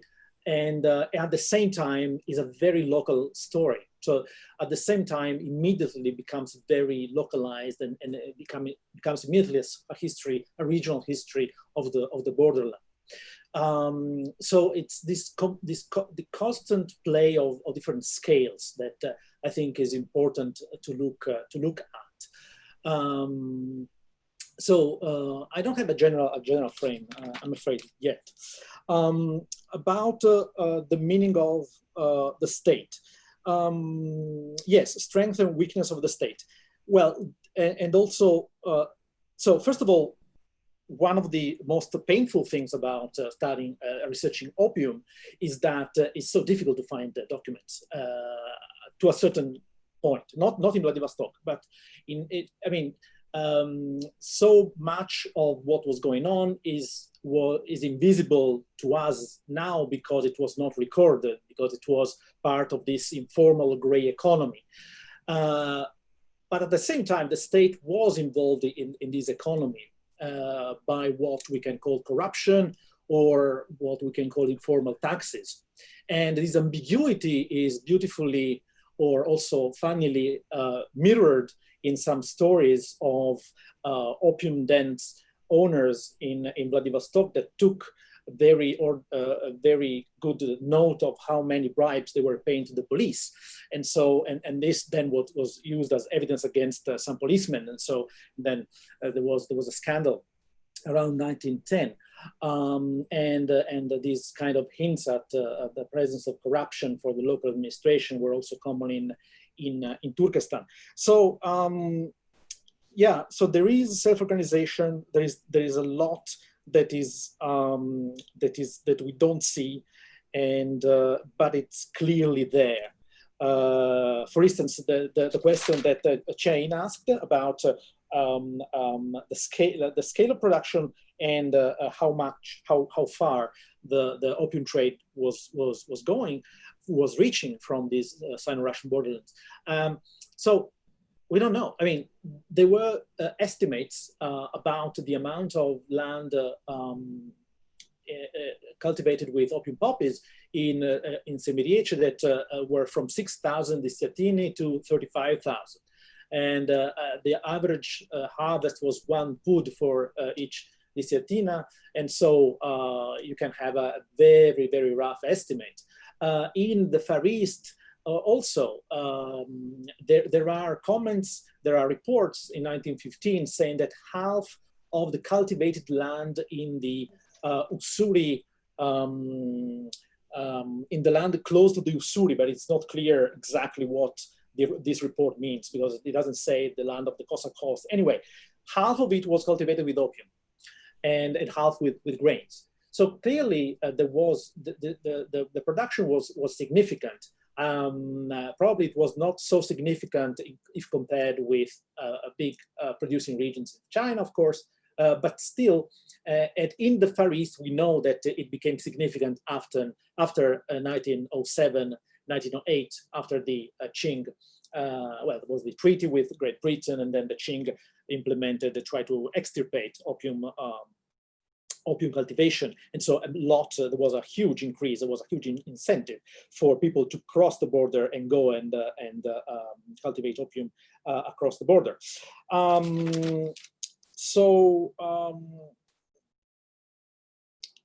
Yes, why the Koreans, yes, also what does it mean that, why the Koreans, there was this huge wave after 1920 or 1919.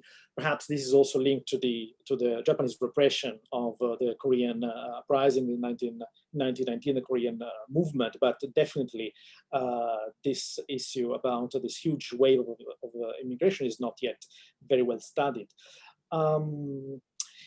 So yes, in the paper talking about the state, and going back to Sergey's question, in the paper I try to criticize, also because I get this question a lot, all the time. I mean, previous presentations, there was always a question, oh, it's another Zumia.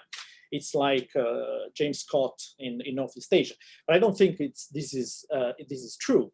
This is very different, and that's why in the paper I explained that the category of statelessness doesn't make much sense here, and instead I like this geographer Theo Balve kind of conceptualization about assemblage of rule in these narco frontiers in Colombia, even if of course there are a lot of differences. But still, maybe we can think about along those lines also to think about this issue of the legal and the illegal. I'm afraid I'm going to.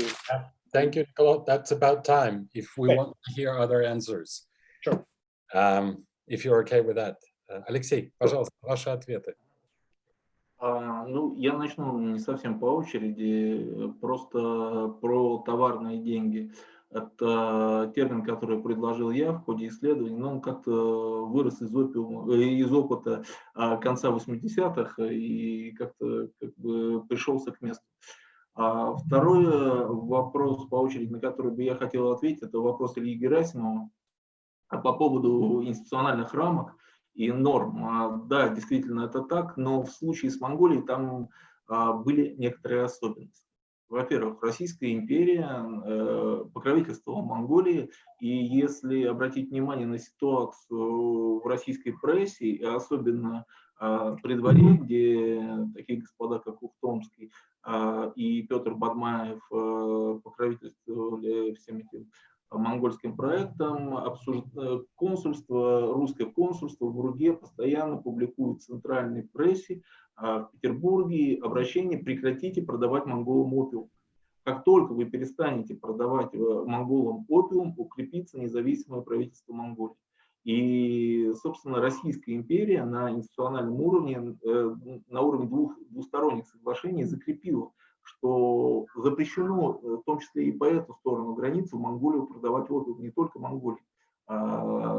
Но теперь, переходя к обобщающему ответу на все остальные вопросы, то есть мы имеем дело с имперским этим многообразием. Потому что если у нас в Уссурийском крае можно вырастить плантацию опиума, то в Забайкалье она просто по природным условиям она не вырастет. И второй момент про объемы. Объемы были связаны, зачем закупались в Персии? По консульским отчетам они закупались в медицинских целях. Естественно, распространялись по всем медицинским учреждениям, по всей стране. Весь изъятый опиум с Кяхтинской таможни в период войны уходил в Ивако-госпиталь. 100%. И вот что интересно, в 2014 году таможня не изымает ни грамма опиума. Они весь год, ну там как бы с августа до зимы, изымают автотранспорт у подданных Австро-Венгрии и Германии. То есть они занимаются в мобилизационных целях изъятием автотранспорта. То есть они выполняют чисто политический заказ. 2015 год материалы таможни свидетельствуют какие-то маленькие объемы, несколько фунтов. А вот начиная с конца 15, 16, 17 год идут пароходы по реке Селенгат, то есть трафик налажен. Идет поездом до Верхнеудинска, Верхнеудинский перегружается на пароход, и объемы оцениваются от 2000 рублей золотом, изъятого опиума, за одну партию. И что самое интересное, как бы Россия закупает персидский опиум, а все курьеры, задержанные Кяхтинской таможней, с китайскими именами.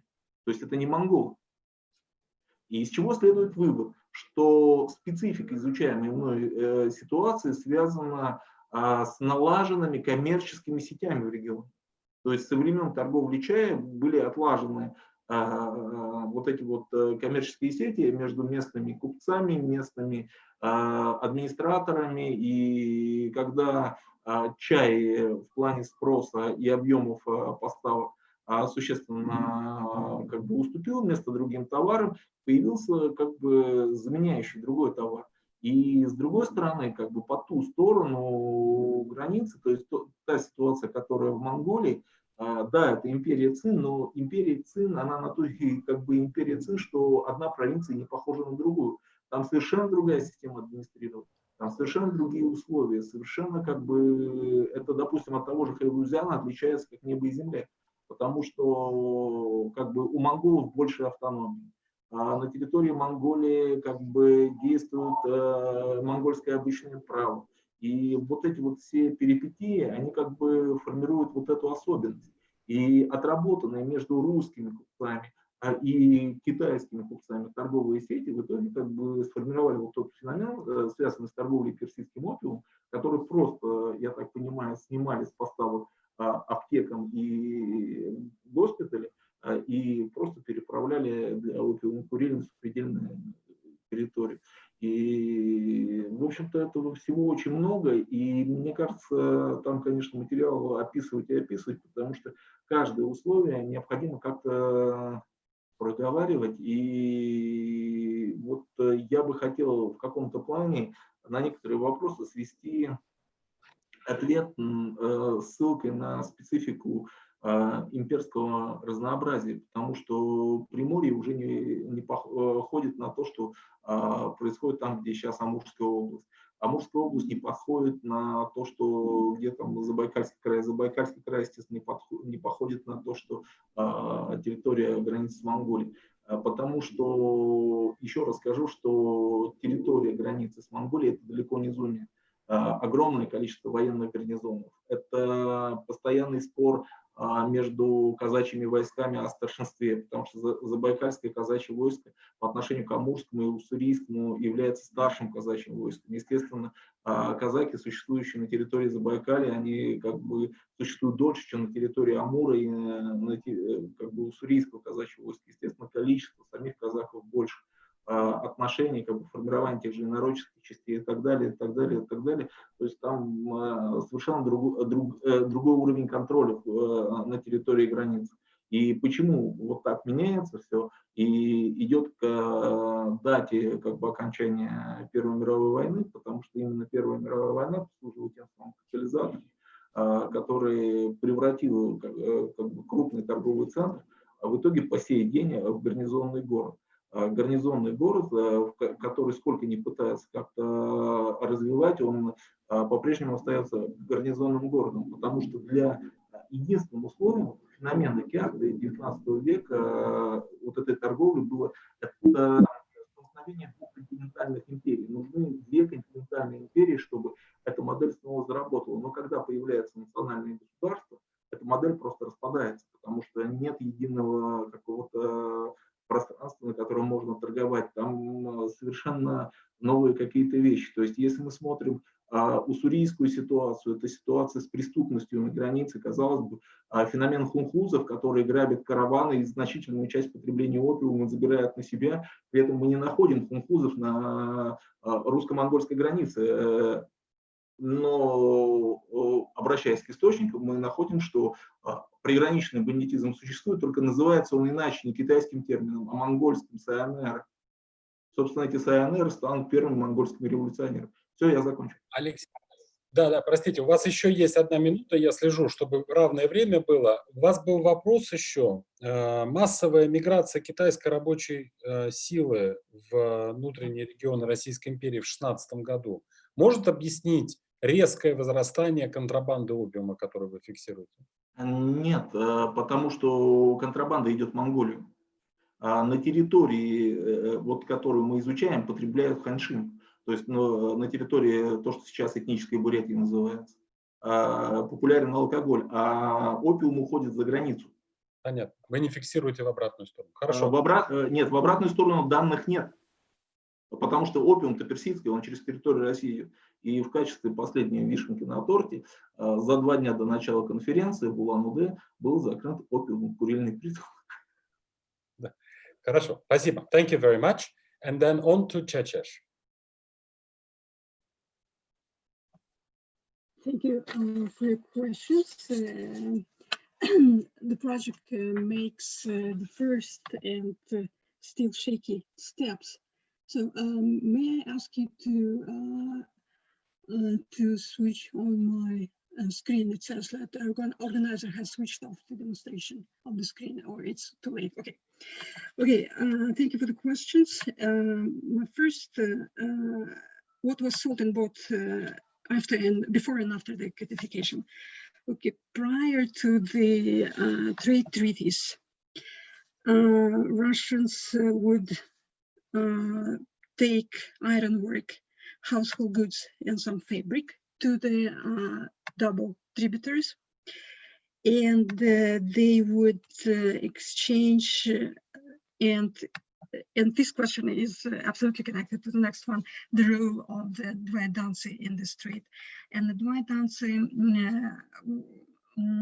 acted as the mediators in this trade. And the Chinese would bring again, like household wares, some fabrics, and then they would take pipes and tobacco.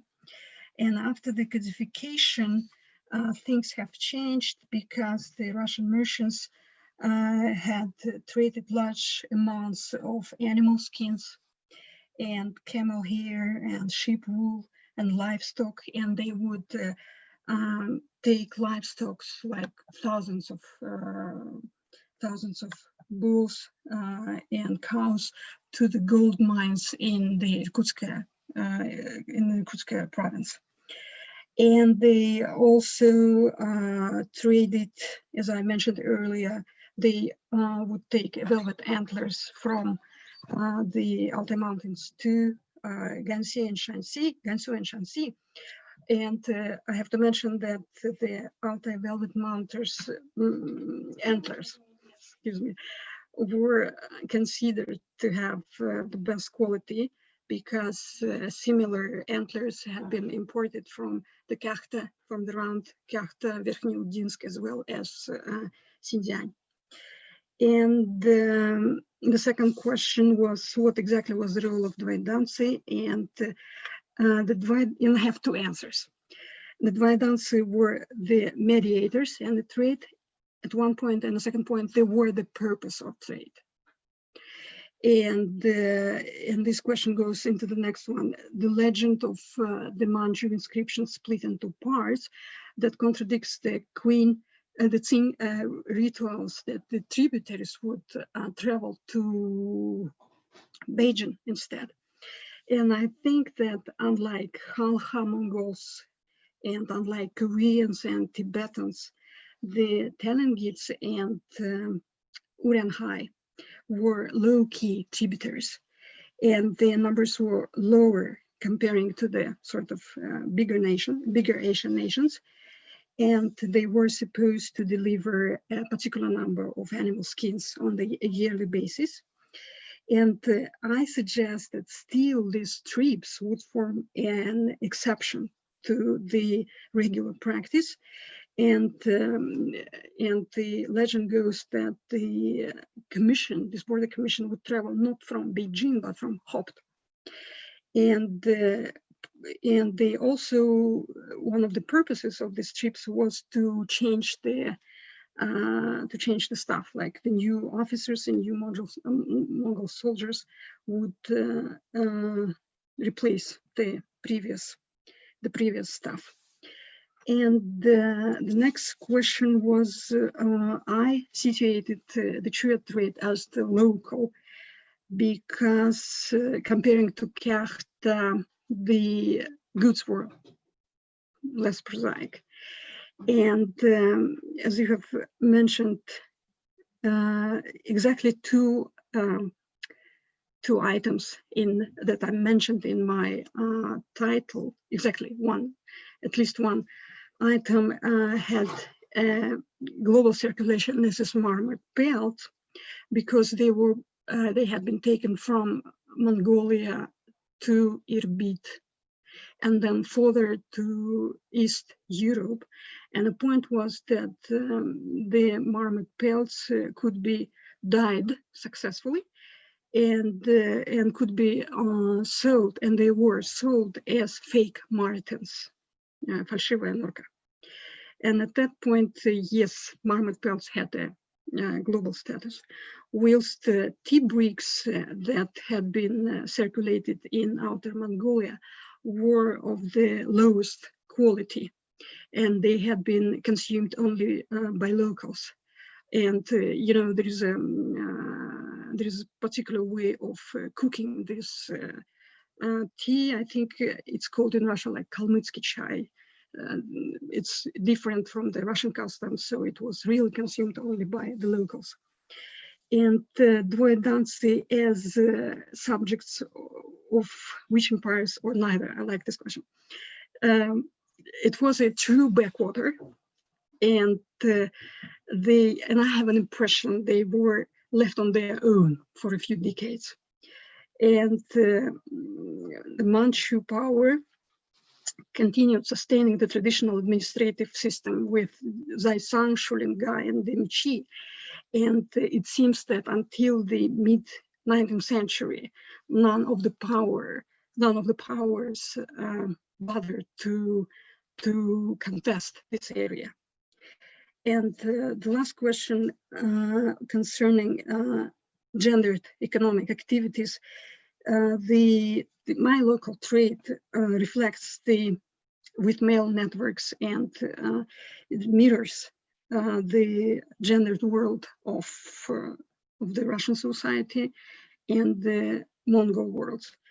And there is a couple of exceptions with Russian wives of the merchants who, like daughters of the merchants, would marry merchants, and they would for a while help their husbands to conduct the trade. And there is another perspective. Daughters of some merchants produced wonderful travel reports, which could be used for the perspective research. And thank you for the question. They helped me to identify the gaps that I have still to fill. Thank you. Well, it's 16 p.m. Moscow time. I just want to thank all the participants and the speakers at this panel for this wonderful conversation. And let me just say how amazed I am that you could sacrifice you know, some early morning or some really late evening so that we can have a truly global conversation on the topic of global historical significance, as this material showed. Thank you very much, and until tomorrow. Well, thank you, and please be reminded that tomorrow we begin at 1600 Moscow time, 4 p.m., which should be much, well, relatively easier for people in Midwest and the West. Yes, that's it. Thank you very much, Ken. Until tomorrow. Goodbye.